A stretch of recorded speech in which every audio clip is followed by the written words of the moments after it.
Session for week 1 in Media Communications Project Management. I'm so excited to have each one of you guys in my class this month, and I hope you guys had a wonderful Labor Day weekend. I've worked hard in making sure that every assignment this month is fun, but at the same time that it helps you grow in your understanding and application of project management. Alright, let's get going here. Okay, I want to get started by telling you guys that despite what you've been taught all your life, grades are not that important. If you guys focus on learning the content rather than doing what you can just to get a good grade, you'll naturally get a good grade. The point is to actually learn the material and the tools and be able to utilize them in the future. So focus more on try to gain that knowledge and experience. Now, a few quick items I want to cover are the welcome survey and the weekly content focus. So first, if you haven't already, please fill out the survey located in the activities and in the important announcements tabs. I've placed it in both locations for you guys for convenience. It's a quick, easy, and painless survey, I promise, but it helps me get to know you a little better in the short time that we have and see if I'm targeting what you guys are looking for this month. Now, the second item is the weekly content focus. The content focus, make sure that you read those assignments and watch the videos before each of the sessions. It'll also help you throughout the week. A lot of this stuff is really ties into each of your assignments that you guys have. So that's actually very important, and I know it looks overwhelming, but save it also to your desktop. Save those links because you never know when you're going to need them in the future or even in another course for that matter. So by this month, you guys should have a good understanding of the MCBS program and what you'll be learning. But in regards to project management, this is also included in the survey, but I want to know what you guys already know about project management. What do you guys want to know? And what do you think I should expect of you? Team leadership is the focus this month, and we're going to be covering the importance of working in a team environment within a project. We're going to cover the basic elements of leadership through observing industry leaders, and that'll help us set the stage to develop a project with solid foundational understanding of leading a project and a team. Now, leadership is the ability, I'm going to sound like a dictionary for a second, but leadership is the ability to inspire confidence and support among people who are needed to achieve organizational goals. In a nutshell, you guys are guiding people towards a common goal. So as a project manager, leadership is the process that you're going to influence your team to get the project done. So this is really important. Now, I want you guys to reflect and think of what words describe a leader to you. Think of the first words that would come to your mind. Now, I've been creating a word cloud that describes a leader, and this is based on all the students that have also contributed words. Now, I want you guys to also contribute to this on the instructor forum. If you guys have any additional words that you don't think are here, I will continue to add to this word cloud and post that on the instructor forum as well. So please chime in because this is really important. And if you notice, one of the most important characteristics in successful project management is true leadership from a project manager. That's your main goal this month. And the biggest takeaway from this week, and hopefully for the month, is the team management, is learning how to work with a team and be a leader.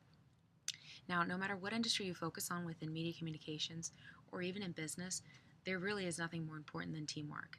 So it's vital for the success of any project or company. On that note, we're going to start touching on the conflicts within a project. Now, you can't avoid this. Conflicts will happen because they naturally result through any interaction with humans. So if you're dealing with other humans, which you are in a project, you're going to have conflict. Now, while they all experience conflict at one point or another, much of it can actually be healthy and positive if you work through them properly. And I know that sounds like a shock to many people because they think conflict, ooh, bad, scary, run away. But it really can be a time for team building and constructive work. So when conflict becomes destructive to a project within a team and the relationships, then as a leader, you really need to take action quick. There's a few things that would actually cause conflicts. Now, one is personality issues. This is common. Not everybody's going to be the same, and if they are, they're going to conflict on who's better at it. The next is conflicting priorities. So we're going to talk about how to resolve all of these conflicts.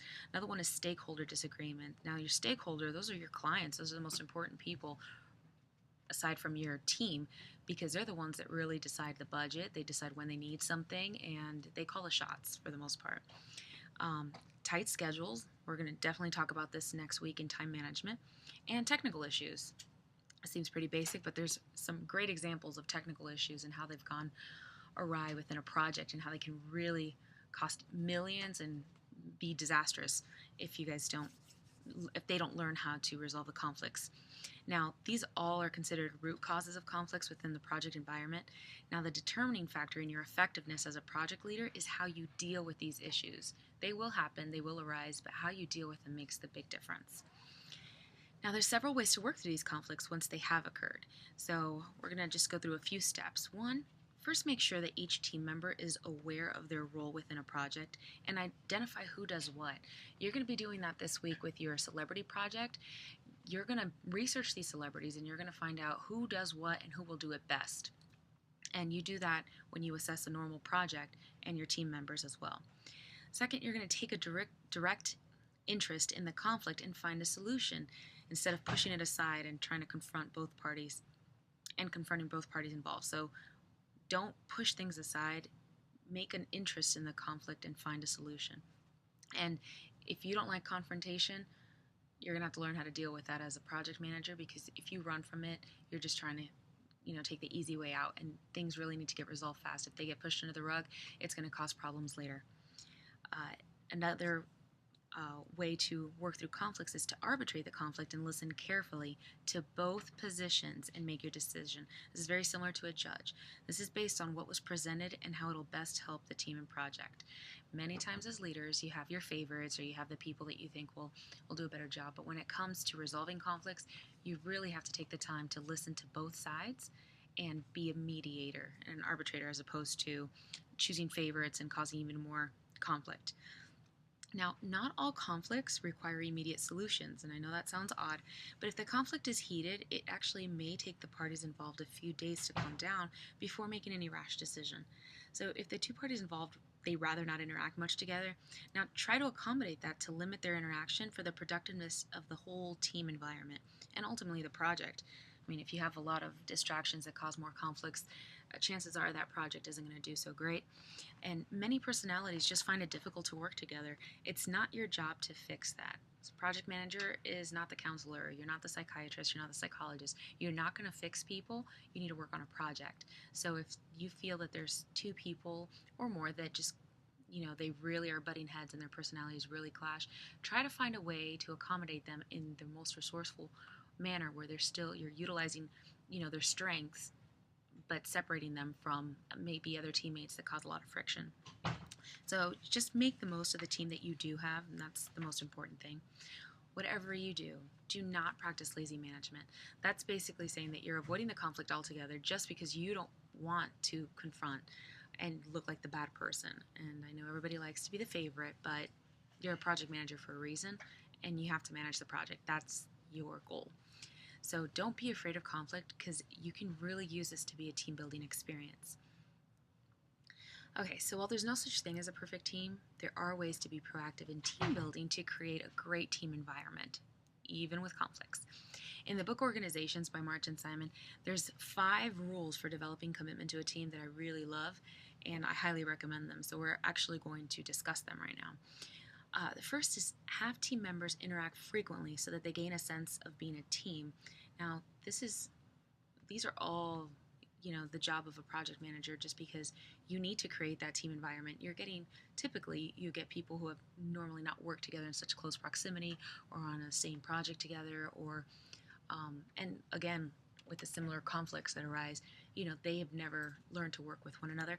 Now, the longer they work, the more that they're going to find a sense of team, especially if you create team building activities. Another thing is be sure that the individual needs are being met through participation in the team. Don't exclude anybody. Make sure that everybody's participating, because it'll help everybody get to know each other a little bit better.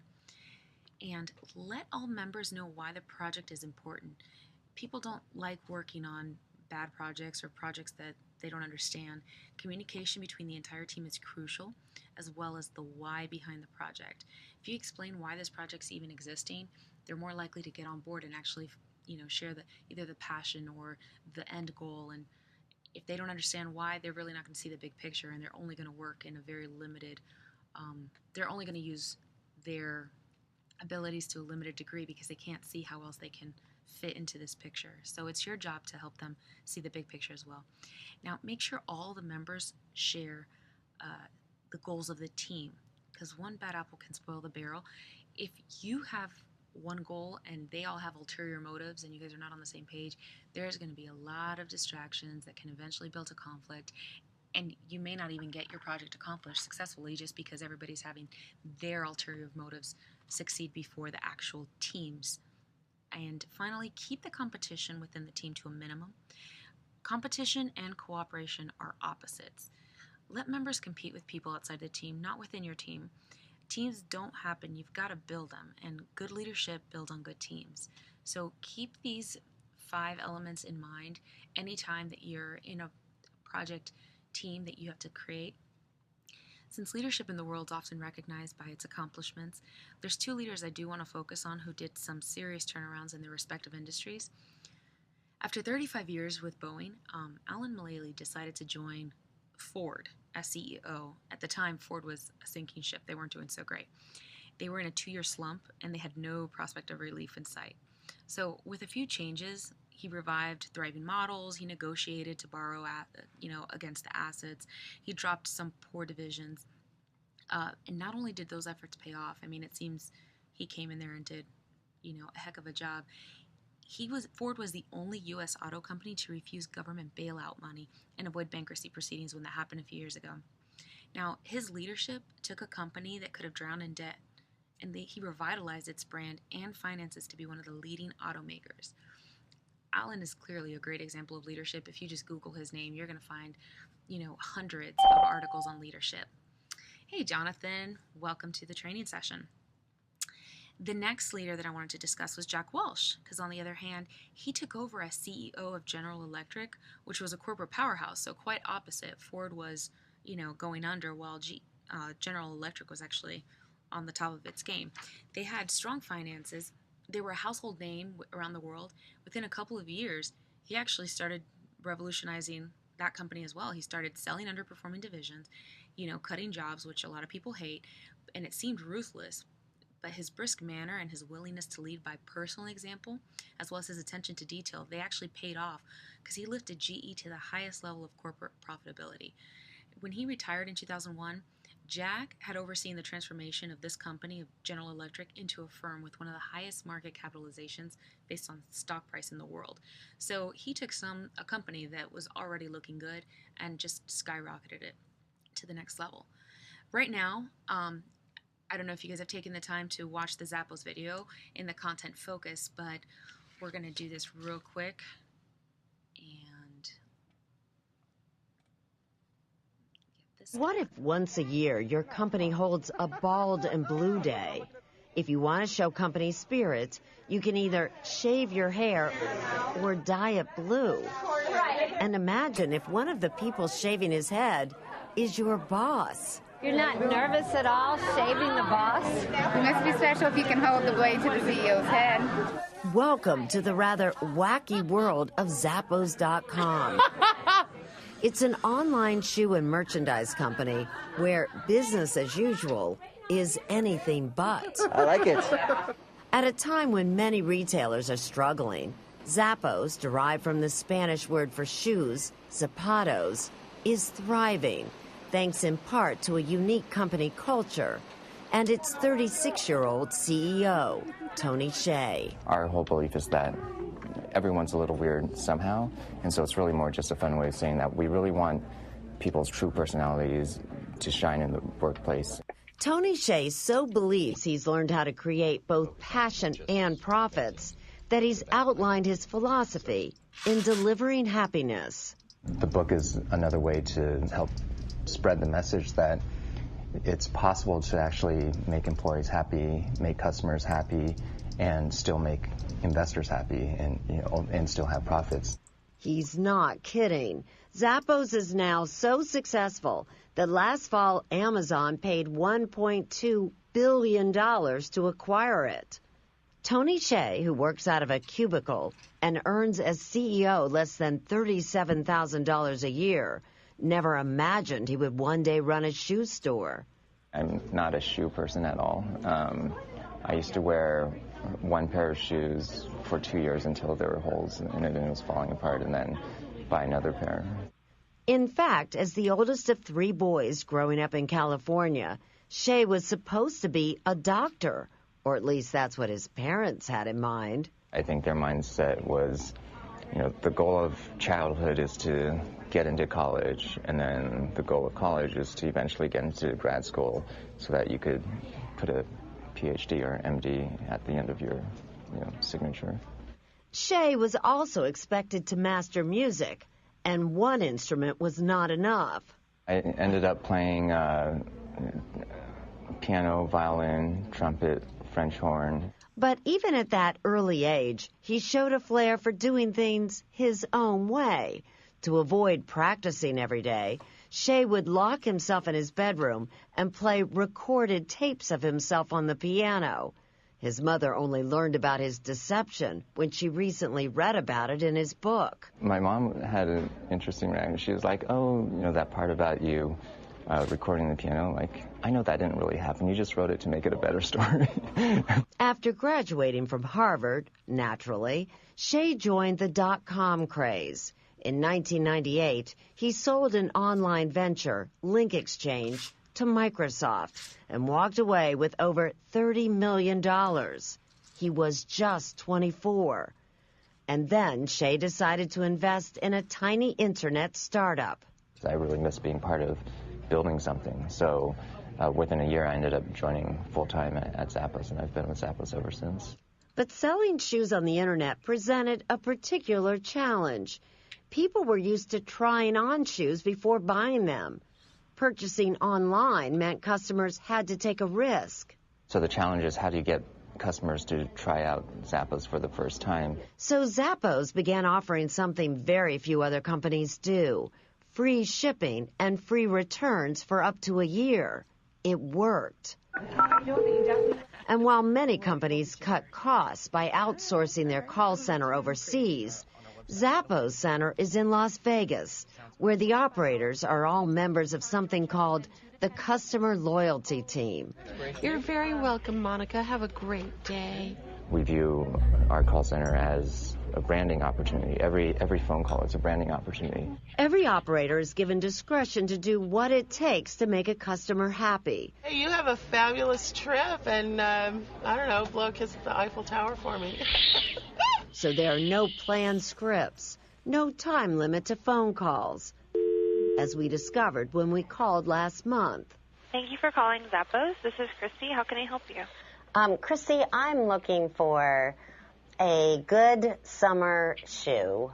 I went on and on and on for more than 20 minutes and never did buy a pair of shoes. I do remember your phone call. 27-year-old Christy Martin was on the other end of the call and worried she had disappointed me. Sometimes it's hard to direct people if they don't know what they want.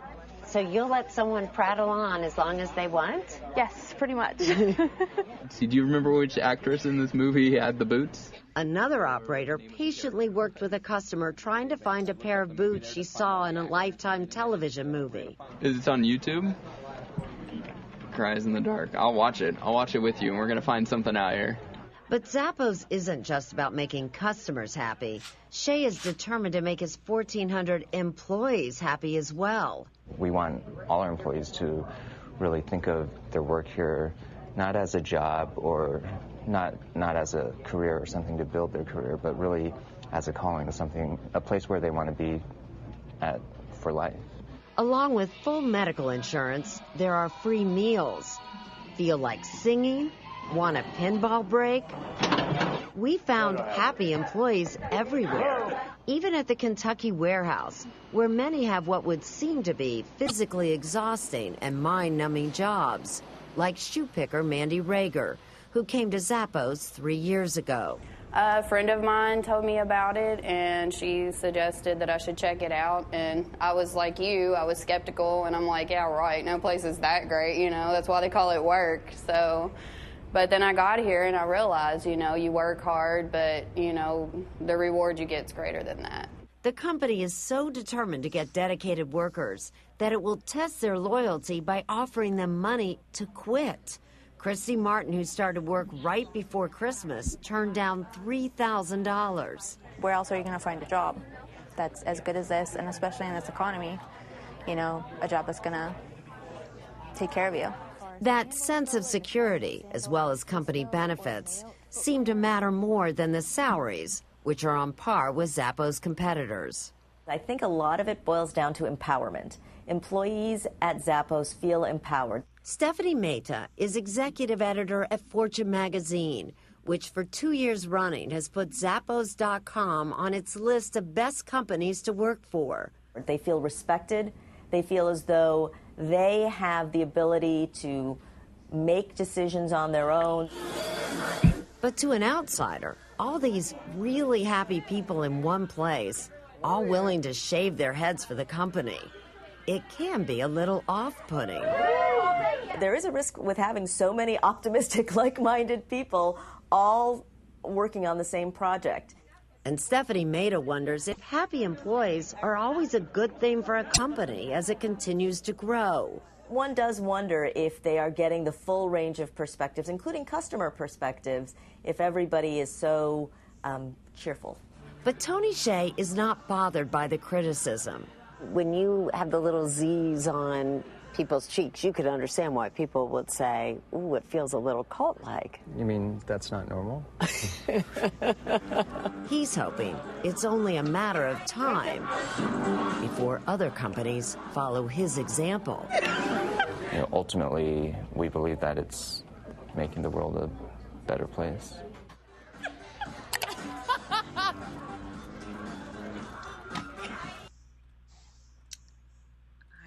So, what do you think of that? Would you want to work for him? The Hoover Dam's power plant uses... Yes, I would. Their fulfillment center is actually like 15 minutes from here. So. Oh, is it really? Yeah, so they hire a lot. They have a lot of good incentives. A lot of my friends work there. So... So you know this firsthand. Now, what do you think makes Zappos so successful? I think just their reputation and their customer service and the fact that e-commerce is really booming right now, and those are some key aspects that you have to have in order to maintain your customer base. Now, do you agree with that other woman's comment about that there could be something wrong with having that many cheerful people in one place? No, I disagree, because I think that morale at a company is very important, and you know, you have to have that morale. Absolutely. To keep everyone motivated to succeed on the team. You're absolutely right. And I don't know if you've ever read this book, but I highly recommend Delivering Happiness. I read this book a few months ago, and he is just such a great example of, you know, a leader, and it's just, he does everything in the most unorthodox ways, but he cares so much about the people that work with him and his team, which is why he does crazy events like that, shaving your head. And I mean, if you notice, that didn't look like a call center. They had decorations everywhere, and everybody was able to personalize it, but that woman, they nailed it. I mean, they feel empowered, you know, and that's such an important aspect of being a good project manager, is allowing your team to feel empowered, that they're great at what they do, and they're not just being, you know, hung out with a carrot in front of their heads to hurry up and make them do what you want them to do, but that they're doing something on their own and they believe in something bigger. So I'm glad that you know a little bit about Zappos, but I think that this is just really a great example of leadership. And it goes along with what employers are looking for right now, which, you know, is pretty critical for anybody, especially, you know, college students looking, you know, for employment by the time graduation comes around. But this was actually taken from the U.S. Department of Labor and the American Society for Training and Development. And I think it's pretty interesting because even though this was done in 1988, there was a recent one done, and the traits are very, very similar. One is learning to learn, and that sounds odd, but that's what I mentioned earlier in the slide in this presentation, was don't focus so much on grades. I know that, you know, it's one of the things students are always, my grade, my grade, my grade, but if you worry more about learning and the wanting to learn what's in front of you in the content, that's so much more important, because grades will come. They'll fall into place when you learn the content. And clearly that employers are looking for the same thing. Another thing they're looking for is listening and oral communication, which is why I love this program, because communication is something that's, it's reiterated in every single course. Uh, Competence in reading, writing, computation, that's pretty standard. Adaptability, creative thinking, and problem solving. This is very important, and it's, many times it's taught and many times it comes natural. Personal management, and this actually included self esteem, the goal setting and motivation, and personal career development. Group effectiveness is one of my favorites because it has to do with this course, and it's your interpersonal skills, negotiation, and teamwork. And then finally is organizational effectiveness and leadership. Employers are looking for these traits in people that they want to hire, employees that will be team leaders, that will be eventually project managers, that will move the company from better to great. So those are all things that employers are looking for, and that's really important to focus on how to continue developing these aspects. And especially throughout this course, there's so many assignments that leave room to continue expanding on each one of these traits. Now, this week's assignments, this is what I want to iron out. You're going to have a better idea of what it takes, number one, to be a project leader, and to identify your leadership styles, and also how others need to be led. So hopefully you've already started or even maybe completed the first assignment. It's the exploration assignment on leadership styles. Now, it's not due tonight like typical because of Labor Day. It's actually due tomorrow. Now, the article is on the 3 leadership styles based on Kurt Lewin's theories. They've been used since 1939, and they're pretty comprehensive. And the assignment calls for you to identify your dominant leadership style and describe one situation per each leadership style and where they might be best within the media communications industry, the best approach, so to speak. Now, there's times where each approach is necessary, but I want you to be able to identify that within the industry area of your choice, whether it be transmedia, whether it be gaming, whether it be journalism, whatever industry within media communications that you're looking for. I want you to target something and see where each of these elements would be a great example, because there is a time and a place for each one. Now, obviously, there's some that are more encouraging for a team environment, but again, I want you to discuss when they're all necessary. Now, the team building discussion is something that you really should get started on right now. The goal of this, you have to create a team within your peers in the instructor forum, which is located in, you can find it in the activities. This is open throughout the entire course, so you can continue being active on it, chatting, talking. I'm going to be on there multiple times each week, and I check it every day. And I want the teams to be between 2 and 4 people. I know there's 5 people in the class this month. You can all 5 do it together, but because schedules typically clash, many times it's good to just do maybe 2 and 3. So post a quick bio about you in the forum. Many of you guys already know each other, but it helps me also just to get to know you a little bit better. And then match up. Try to find a time that you can complete an exercise that you found online or that you know. I posted an example. It's 2 truths and a lie, but I don't want everybody using that. It's just a point of reference. Some other people have done a survival where you're stuck on an island. You have 10 things to bring in order to survive as a team. What would you bring? I mean, there's multiple ways you can go with this. The goal is to try to combat the distance between each of you and make it a point to communicate and complete a small task together as a team, while ultimately and hopefully learning something new about your peers. Then you're just going to address the questions in the instructions and discuss what you learned. It's not rocket science. It should be very easy, but it helps you really expand on getting to know each other and working across distance learning. Now, finally, you're just going to post your responses to the assignment discussion board, not the instructor forum. So you build your team in the instructor forum, which is located here, and then you're going to post your final discussion post on the assignment. And don't stress out on this. I know many people don't like teamwork, but you're going to be graded individually based not on your team, but on what you do. And that's always a concern for people when they hear about team projects, but it's basically what you can do, and make the effort, because I'll be able to see that on the discussion board on the instructor forum if you made an effort to try to reach out to your peers. Now, the project for this week, it should be really, really fun. But I do want to preface this by saying that I want you to look at the big picture in this class. By the end of week 3, you're going to be completing a project that combines everything that you completed in the first 3 weeks. And in week 4, you're going to be evaluating your work over the month, as well as your peers' final project.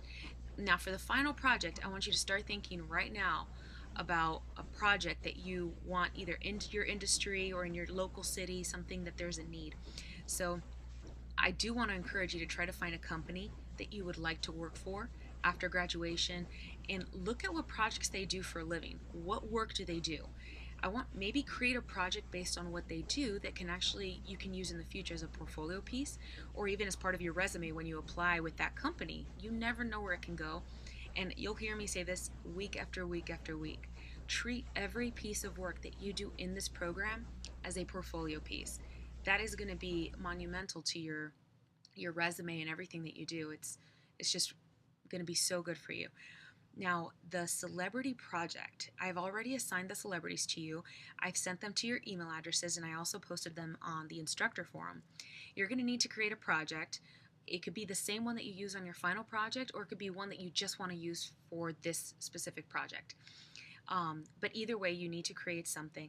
The goal of the project is to address each of your celebrity team members' strengths and weaknesses and what roles that you would assign them within your project and why.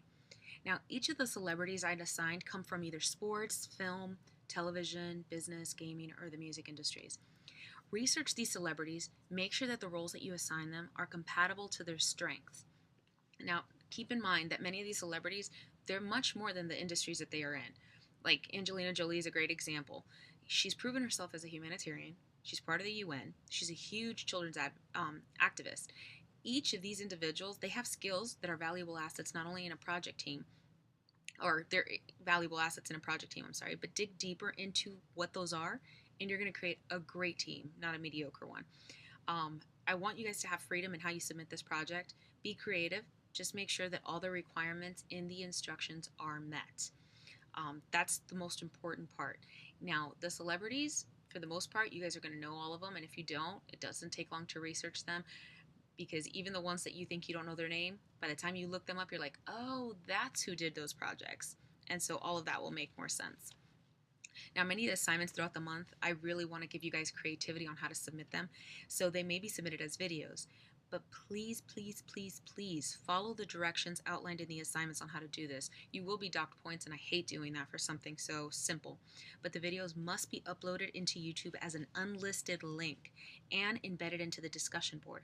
The reason that I'm so specific about this is that I want to have your work protected from it being public, but it still allows your peers and myself to access it. You're more than welcome to delete it after the month is over, but not before. Also, check your link when you post it on the discussion board. Make sure it's a working link. If it's not, you're going to get deducted points, and that's not fun. So just make sure you check it, and try to make sure you check it on a different browser as well, because I've had people submit them and it works fine on theirs, and they forgot to put it as either enlisted or only people. For example, if it's on Google Docs, if you don't learn how to view everybody can view the link, then if you've locked it up and you kept it private, I can't even access it. It says that I have to request access. So just make sure that you just follow the directions. It'll make life so much easier. I also want to talk real quick social media. We have a Twitter page and we have our Facebook page. So if you haven't, go ahead and find us, like us, follow us. We post every day some pretty cool articles that's out there in the industry, many that you can actually use in your research or that you just might want to save for a rainy day. But there's really cool stuff out there, so I really encourage you to do that. And I want to reflect on a few things of teamwork that I want you guys to think about. A few questions. What have been your own personal experiences in working on a team or a group? I'm actually going... Jonathan, you can chime in on any of these questions if you want. And were those experiences within a team good or bad experiences?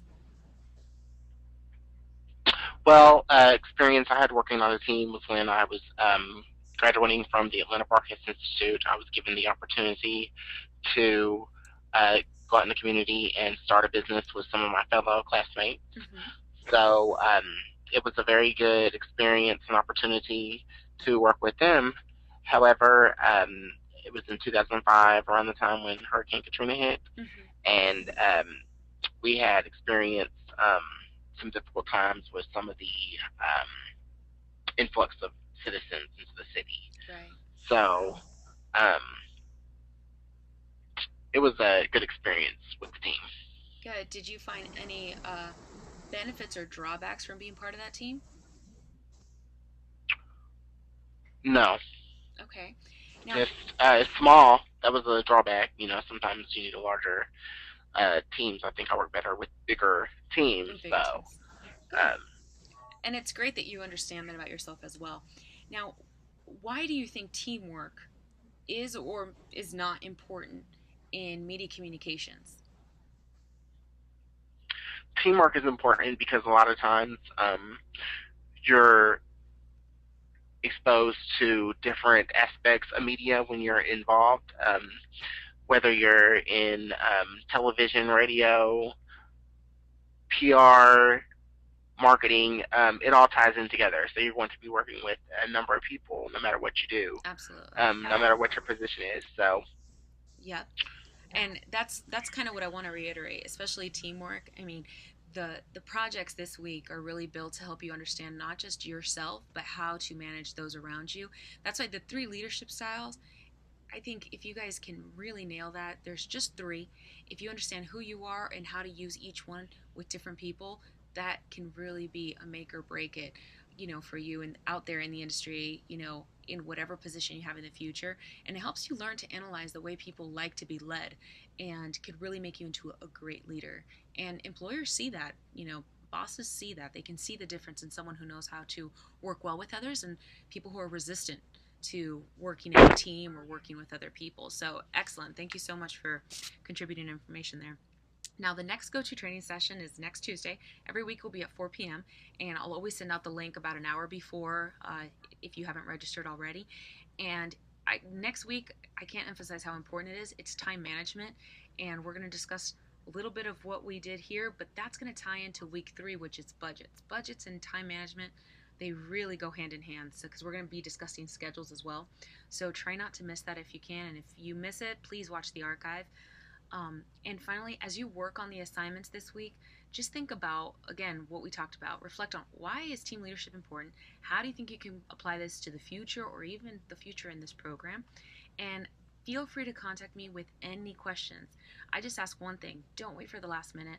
Don't wait for Sunday at 11:50 to ask me about an assignment. And finally, happy week 1. And again, I hope you guys had a wonderful Labor Day weekend and have a wonderful rest of the day. Yeah. Thank you so much for coming, Jonathan. You're welcome. All right. Take care. Bye. The organizer has ended the session.